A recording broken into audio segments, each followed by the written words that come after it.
नमस्कार, मैं हूं मनोज वर्मा और आप देख रहे हैं अटेंशन। और अटेंशन में बात होगी सियासत के रंग मंगलसूत्र से विरासत तक। जी हां, लोकसभा चुनाव में सियासत के रंग खूब देखने को मिले। बीजेपी ने कांग्रेस को घेरने के लिए कभी मंगलसूत्र तो कभी विरासत टैक्स का सहारा लिया, तो कांग्रेस ने संविधान बदलने और आरक्षण खत्म करने का डर दिखाकर बीजेपी को निशाने पर रखा। कुल मिलाकर हर चरण में मुद्दे बदलते गए और प्रदेश का सियासी पारा चढ़ता गया। लेकिन अब सवाल यह है कि इन मुद्दों का असर वोटर्स पर कितना पड़ा, किस पार्टी के मुद्दे किस पर हावी रहे। आज इन्हीं सवालों के आसपास चर्चा करेंगे, लेकिन पहले रिपोर्ट देखिए।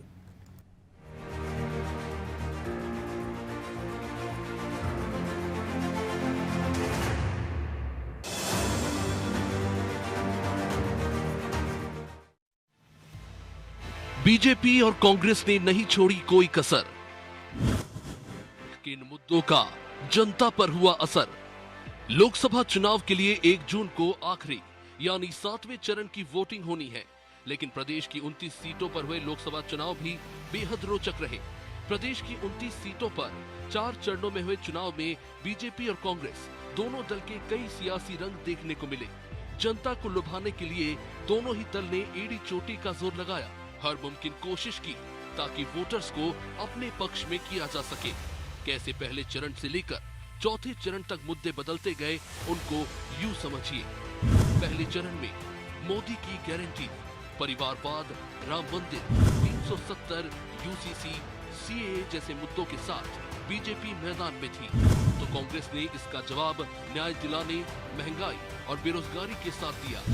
तो दूसरे चरण में बीजेपी ने सैम पित्रोदा के बयान को आधार बनाकर संपत्ति कर का मुद्दा उठाया, तो मंगलसूत्र छीनने जैसे मुद्दों पर बीजेपी ने कांग्रेस को घेरा। तो कांग्रेस महंगाई, बेरोजगारी के साथ ही संविधान बदलने का मुद्दा उठाती दिखी। कांग्रेस ने आरक्षण खत्म करने का भी डर दिखाया। फिर तीसरे चरण में इन मुद्दों ने और धार पकड़ी, तो राहुल गांधी के आरक्षण खत्म करने के जवाब में पीएम मोदी ने कांग्रेस और विपक्ष पर एसटी, एससी और ओबीसी का आरक्षण छीनकर मुसलमानों को देने का आरोप लगाया।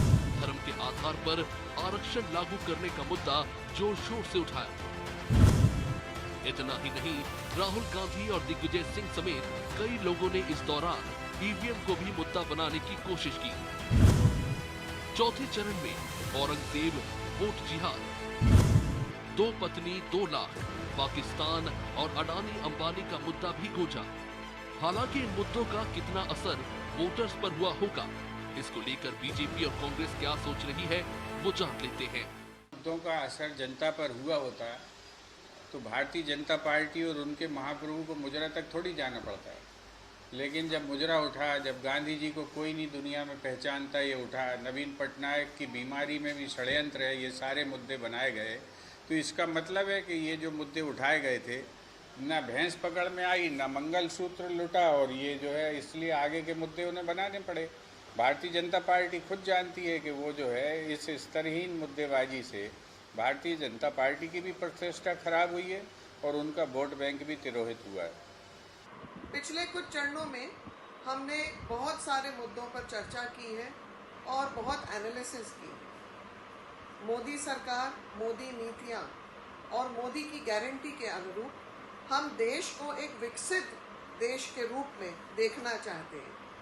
मैं निवेदन करती हूँ, भ्रम फैलाने वाली नीतियों पर हम ध्यान ना दें। मोदी की गारंटी, परिवारवाद, न्याय, महंगाई और बेरोजगारी जैसे मुद्दों पर शुरू हुई लोकसभा की जंग खत्म होते होते मंगलसूत्र, मुसलमान, वोट जिहाद, विरासत टैक्स और संविधान पर आई थी। इतना ही नहीं, पीएम मोदी और राहुल गांधी जिन मुद्दों को उठाते गए, उन्हें प्रदेश में बीजेपी और कांग्रेस के दिग्गज नेताओं ने एक एक मतदाता तक पहुंचाने के लिए भी खासी मेहनत की। लेकिन जनता के मन को छू लेने वाले मुद्दे कौन से रहे? बीजेपी या कांग्रेस? किसके मुद्दों पर जनता ने भरोसा जताया? वोटर्स पर इन मुद्दों का कितना असर हुआ? इन सवालों के जवाब तो 4 जून के नतीजे आने के बाद ही मिलेंगे। ब्यूरो रिपोर्ट, अनादि टीवी।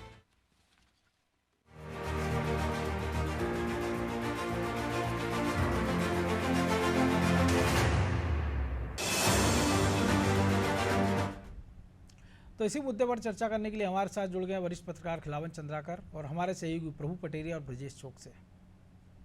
वो स्वागत है खिलावन जी आपका। नमस्कार। तो अब आखिरी चरण के मतदान में कुछ घंटे बचे हैं। मुद्दा आ गया है कि प्रधानमंत्री नरेंद्र मोदी का कन्याकुमारी में जो ध्यान लगाकर बैठे उस पर पूरा विपक्ष हमलावर है, बीजेपी की अपनी दलील है। लेकिन इस चुनाव में अगर हम पहले देखें कि पहले दौर से लेकर 7वें दौर तक हर बार नया मुद्दा, तो क्या कारण आप इसको देखते हैं कि इस बार कोई लहर नहीं थी? एक तरफ बीजेपी कह रही थी हम 400 पार एनडीए सहित, और कांग्रेस कह रही थी इस बार हम बीजेपी को 100 सीटें कम कर देंगे, और बाद में कहने लगे हम उनको 200 सीटों पर समेट देंगे। देखिए, कोई लहर तो इस चुनाव में नहीं दिखी। जिस तरह से पिछले चुनाव में राष्ट्रवाद का एक लहर दिखाई दिया था 19 के चुनाव में, उस तरह का इस बार लहर नहीं दिखी। लेकिन हाँ, मोदी की गारंटी को लेकर के राम मंदिर निर्माण के बाद जो परिस्थितियां हैं उसको लेकर के अंडर करंट जरूर था, हल्का हल्का करंट जरूर था। और मुझे लगता है कि पहले चुनाव के पहले चरण से लेके कल जो होने वाली है आखिरी चरण के मतदान, उस सब में इस सब का प्रभाव निश्चित रूप से पड़ेगा। देखिए, जिस तरह से भाजपा ने हर दौर में, हर चरण में जो है मुद्दे बदलने की कोशिश की, तो मुझे लगता है कि कांग्रेस ने अलग अलग मुद्दों पर बात करने के बजाय बेरोजगारी पर, महंगाई पर, देश की अर्थव्यवस्था पर तो बात की। साथ में कुछ चरणों में उन्होंने जो है पहले चरण से ये बात उठी थी कि भाजपा सरकार में आएगी तो संविधान को बदल देंगे। दूसरा यह भी मुद्दा निश्चित रूप से सामने था कि जिस तरह लगातार महंगाई बढ़ रही है, जिस तरह से लगातार रोजगार के साधन छीन रहे हैं, उस तरह की बातें होने लगी। और पहले दौर में भी आपने देखा होगा, दूसरे दौर में जो इलेक्टोरल बॉन्ड का चंदा जो है वो भी एक मुद्दा के रूप में कांग्रेस ने उठाने का प्रयास किया और भाजपा को घेरने का प्रयास किया। तो मुझे लगता है कि अलग अलग दौर में जिस तरह की बातें हुई, और 7वें दौर तक तो ध्यान केंद्रित होने तक बात आ गई है। सबका ध्यान पर आ गया। सबका ध्यान इस पर आ गया है। प्रभु जी, पहले चरण में हमने देखा कि मंगलसूत्र से लेकर मामला मुजरा तक पहुंच गया। कांग्रेस दो मुद्दों पर कि आरक्षण और संविधान, कि संविधान खत्म कर देंगे, एक किताब दिखाते थे राहुल गांधी सभाओं में, और आरक्षण खत्म कर देंगे। चौथे चरण आते आते, 5वें चरण आते आते तक वो उस पर कायम रहे। लेकिन छठे चरण के बाद वो भी कहने लगे कि हमारी सरकार बन रही है, और 7वें चरण तक स्थितियाँ और बदल गई हैं। वो तो अब उसके आगे की बात कर रहे हैं। वो कह रहे हैं कि हमारा जो प्राइम मिनिस्टर है वो जल्दी से हम 1 तारीख की बैठक में चुन लेंगे। देखिए मनोज जी, प्राइम मिनिस्टर कौन होगा इंडिया गठबंधन का, ये तो 1 तारीख की बैठक जो होगी उसके बाद उसमें तय हो जाएगा। इसकी भी अभी गारंटी कम है, क्योंकि दौर गारंटियों का है, तो एक इस शब्द की भी गारंटी कम है। क्योंकि आप ये देखिए कि पिछले 1-1.5 साल से वो लोग जो है इंडिया गठबंधन को बनाने, मजबूत करने, लोगों को जोड़ने की बात करते रहे। सीट शेयरिंग पर ही वो आपस में तय नहीं कर पाए। मध्य प्रदेश के विधानसभा चुनाव थे तो मध्य प्रदेश के उस समय के जो प्रदेश कांग्रेस के अध्यक्ष थे उनने ही वीटो कर दिया कि यहाँ पर बैठक नहीं हुई इंडिया गठबंधन की, तो उसका भी नुकसान उनको हुआ। तो निश्चित तौर पर वहाँ पे एक जो है आपस की जो सिर्फ फुटअव्वल है वो खासी प्रभावी दिखाई दी है। और चुनाव जब सर पे आ गए उसके बाद सीट शेयरिंग हुई है। बिल्कुल, कि सपा ने कहा उत्तर प्रदेश में कि हम इतनी सीटें कांग्रेस के लिए छोड़ रहे हैं, तो उतने पे कांग्रेस को संतुष्ट होना पड़ा। इस तरह की स्थिति में सीट शेयरिंग हो। जी, केजरीवाल पंजाब में अलग लड़ रहे हैं उसी कांग्रेस से, और दिल्ली में उसके साथ लड़ रहे हैं। तो ये बहुत समझ से परे वाली पहेली है। ये क्या है, इंडिया गठबंधन का कैसा सीट शेयरिंग है, कैसा तालमेल है। तो अब इनका प्रधानमंत्री का उम्मीदवार कौन होगा, अब इसका ये 1 तारीख को तो फैसला होने की संभावना ही नहीं, क्योंकि उनको सबको दम ये दिख रहा है कि जिसकी ज़्यादा सीटें आएंगी वो उसका प्रधानमंत्री पद का उम्मीदवार हो। तो वो स्थितियां जब निर्मित होंगी, जब नतीजे आ जाएंगे, उसके बाद ही शायद वो तय कर पाएंगे। इसके पहले यदि होता है कुछ निर्णय की स्थिति तो 1-2 और छिटक जाए तो इसमें कोई आश्चर्य नहीं होना चाहिए। तो निश्चित तौर पर ये मामला तो यहाँ पर है। जहाँ तक मुद्दों की बात है तो निश्चित तौर पर इस बार के चुनाव में कोई प्रभावी मुद्दे नहीं थे। कांग्रेस ने शुरुआत उन मुद्दों से की जो मुद्दे इसके पहले 4 महीने पहले हुए चुनाव में पिट चुके थे। 5 राज्यों के विधानसभा, जातिगत जनगणना का चुनाव और यह जातिगत जनगणना कराने की बात और तमाम जो बातें हैं, अब वहाँ से वो मुद्दा जो है ये आ गया आरक्षण पे और संविधान पे आ गया। कांग्रेस ने कहा 400 सीटें इनको इसलिए चाहिए कि संविधान बदलना चाहते हैं। बीजेपी ने कहा कि कांग्रेस को सरकार इसलिए चाहिए कि वो जो ओबीसी का और SC/ST का आरक्षण खत्म करके मुस्लिमों को आरक्षण देना चाहते। तो जनता को जितना भ्रम में डाला जा सकता था, जितना उसको चक्कर में डाला जा सकता, तमाम कोशिशें हर दल के द्वारा की गई हैं। लेकिन ये चुनाव वास्तव में जो चुनाव जो लड़ा गया है वो चुनाव मोदी नाम की महिमा का चुनाव है। ये चुनाव, ये लिटमस टेस्ट है। ये चुनाव ये साबित करेगा कि मध्य प्रदेश के मन में मोदी, छत्तीसगढ़ के मन में मोदी, राजस्थान के मन में मोदी, ये जो नाव चले गए थे, क्या इस लोकसभा चुनाव में पूरे देश में वाकई मोदी नाम की वैसी महिमा है? क्योंकि बीजेपी ने मोदी नाम के आगे करके चुनाव लड़ा है, विपक्ष ने भी मोदी को टारगेट करके चुनाव लड़ा है, और ऐसी कोई वेव नहीं है 2014 2019 जैसी कोई एक लहर नहीं है कि जिसमें आप सवार होकर सीधे जो है पार लग जाएं। उस तरह की स्थितियां नहीं है। तो इसलिए हर चरण में मुद्दे बदलते चले गए। इसीलिए मंगलसूत्र तक जाना पड़ा प्रधानमंत्री को। बाकी वो मंगलसूत्र ऐसी चीज़ है जो एक गरीब घर की महिला के गले में भी एक 10 रुपए का नकली मंगलसूत्र होगा तो उसके गले में होगा, कोई करोड़पति घर में सोने का महंगा मंगलसूत्र होगा। भावनात्मक जो लगाव है, भावनात्मक लगाव है। भैंस हर गरीब के लिए दूध का आय का जरिया। उन्होंने कहा 2 भैंसें हैं तो 1 भैंस आपकी छीन लेंगे। तो इस तरीके से जो है घर घर तक पेट बनाने की कोशिश उन मुद्दों के जरिए की गई जो जहाँ पे अभी प्रभावी असर डालते हो। तो निश्चित तौर पर ये मुद्दे कितना, जो अभी अंडर करेंट की बात की खिलावन जी ने, इन मुद्दों को लेकर कितना अंडर करेंट था ये भी ये नतीजे साबित करेंगे। और जैसे मैंने कहा, मोदी नाम की महिमा को साबित करेंगे कि वाकई में मोदी नाम की महिमा उतनी प्रभावी है जितना कि उसका आडंबर रचा जाता है, या ये केवल ये बुलबुला है। तो ये भी इस चुनाव में साबित होगा। हालांकि अपर हैंड जो है बीजेपी का ही दिखाई देता है चुनाव में। जिस तरीके के अभी तक के जो चुनाव प्रचार अभियान चला है, चाहे सभाओं की बात कर लीजिए, चाहे मुद्दों की बात कर लीजिए, चाहे बताने की बात हो, 10 साल के विकास गिनाने के लिए उनके पास बहुत सारे हैं।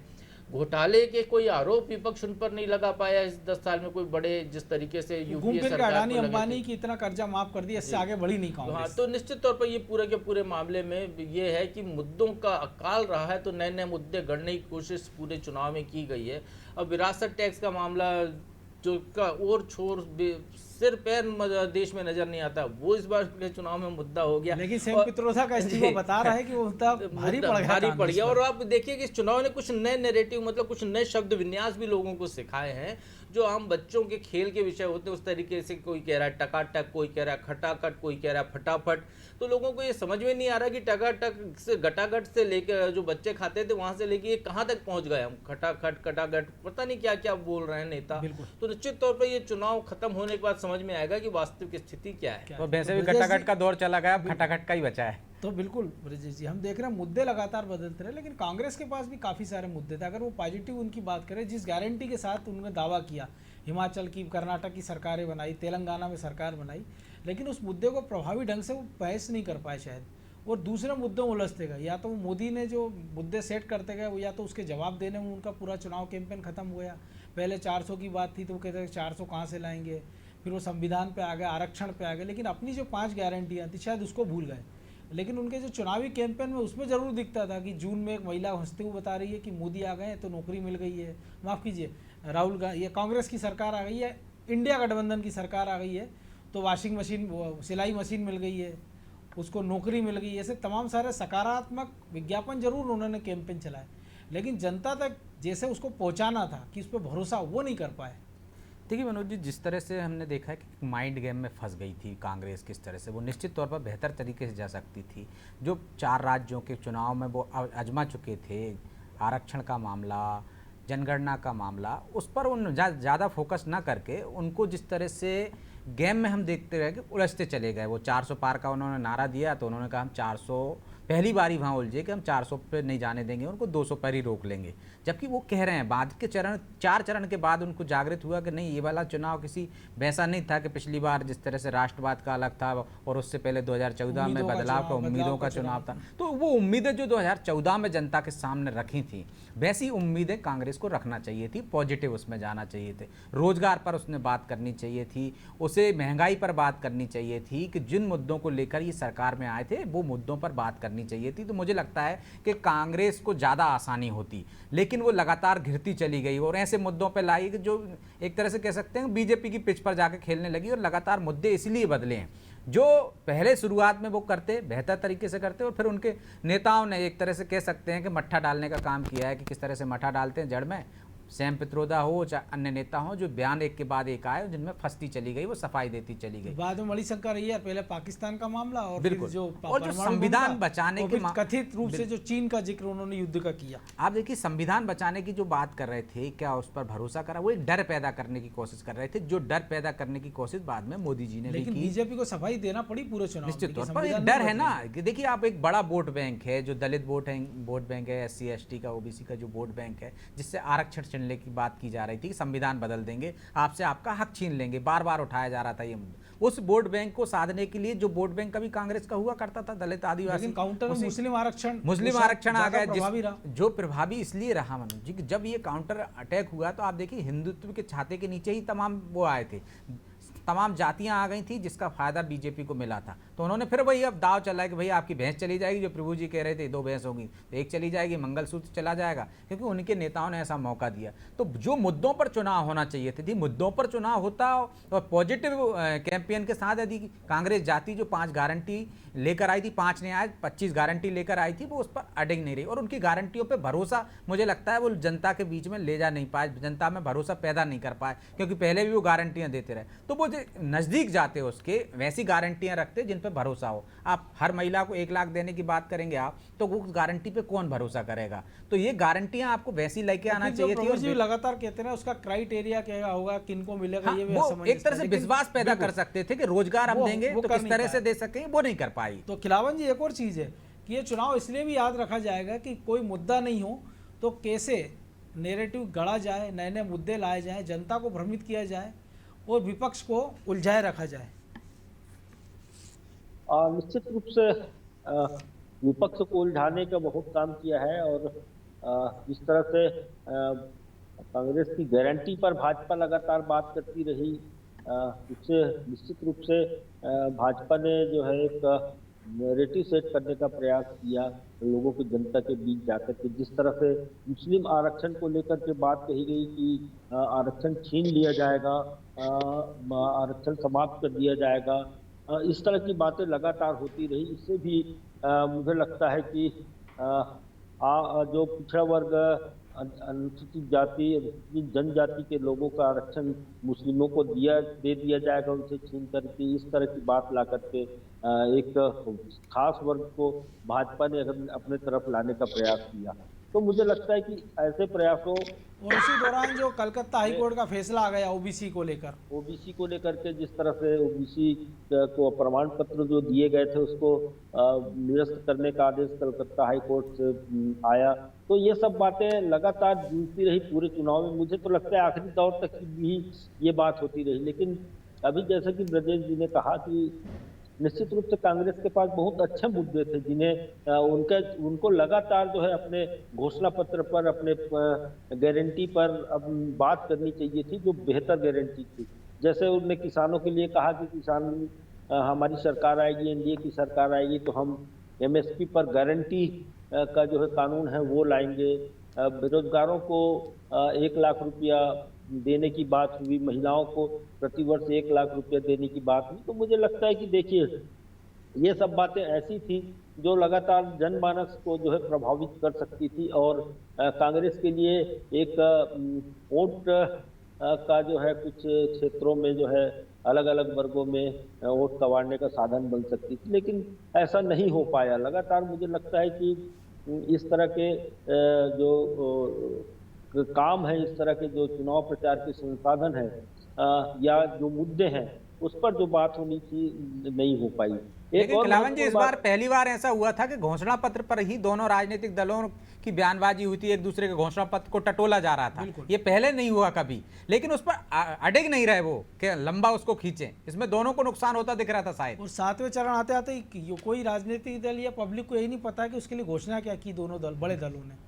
देखिए, घोषणा पत्र एक तो बहुत देर से जारी किया गया, बिल्कुल चुनाव, प्रथम चरण के चुनाव जब शुरू होने वाले थे तभी घोषणा पत्र जारी किया गया, इसलिए आम आदमी तक जो है घोषणा पत्र वैसे भी नहीं पहुंचती, खास लोगों तक ही पहुंच पाती घोषणा पत्र। लेकिन बार बार यदि उन घोषणाओं की चर्चा हो, उन मुद्दों की चर्चा हो, तो वो आम जनता तक, अंतिम छोर के मतदाता तक पहुंच जाती है। लेकिन ऐसा नहीं हो पाया। दोनों दलों ने एक दूसरे के, और शायद वो चाहते भी नहीं होंगे ना कि बाद में सवाल पूछा जाए, लेकिन प्रभु जी एक और दिलचस्प चीज़ कि कांग्रेस के ट्विटर हैंडल मध्य प्रदेश से वो कहते थे हम इतनी सीटें जीत रहे हैं 336-32 +-5, और बाद में कहते हैं हम एग्जिट पोल पर उनका प्रवक्ता भी नहीं बैठेगा। तो या तो ये वो चाह रहे हैं कि या तो सीधे 4 तारीख हो सकता है या शपथ ग्रहण में भी दिखे वो।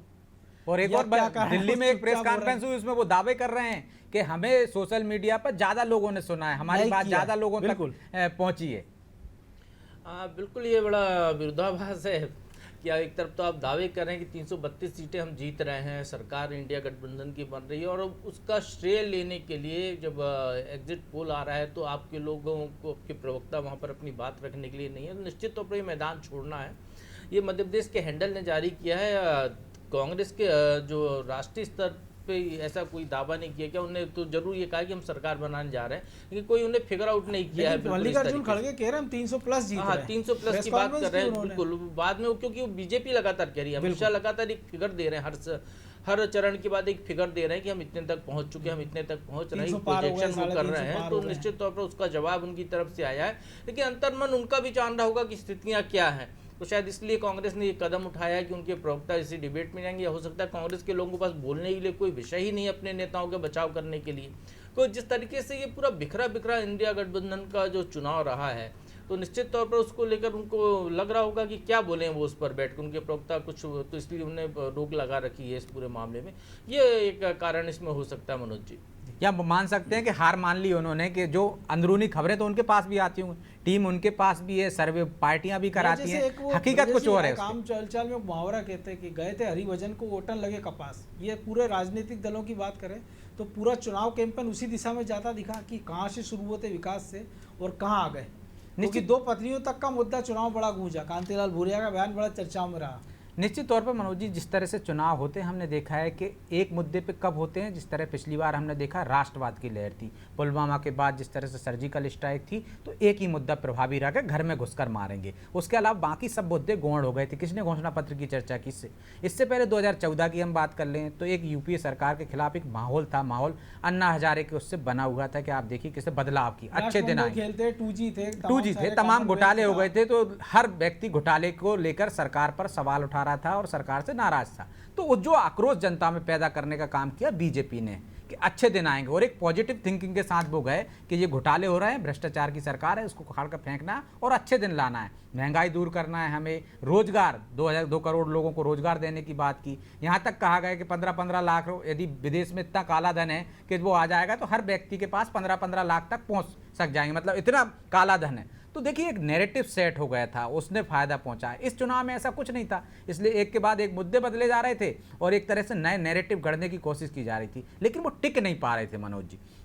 पहले चरण में बोला है 400 पार पॉजिटिव के साथ आए कि उन्होंने कहा नहीं हमारा तो अच्छा माहौल है, हमने 10 साल का काम किया है, इसलिए मोदी की गारंटी है, इस पर लोग भरोसा करेंगे। 400 पार तो आप देखिए कि फिर वो न्याय 5 न्याय 25 गारंटी लेकर आए, तो कहीं ना कहीं उन्होंने मतदाताओं को प्रभावित करने की कोशिश की कि हम रोजगार देंगे, सवाल उठाए इनकी गारंटियों पर। तो आप देखिए दूसरे मुद्दे में क्या हो, फिर आपको लगा कि कहीं ना कहीं वो मुद्दे आगे नहीं बढ़ पा रहे हैं, उन पर जनता जिस तरह से मतदान प्रतिशत सामने आया कि मतदाता में वो जोश नहीं आया जो हमने 2019 में देखा, 2014 में देखा। तो वो जोश पैदा करने के लिए, और अब तो देख रहे हैं 1 तारीख को आखिरी चरण का मतदान बचा है और 4 तारीख को क्या कुछ निकलेगा, तब ये पता लग जाएगा कि किसके मुद्दे कितना हावी रहे।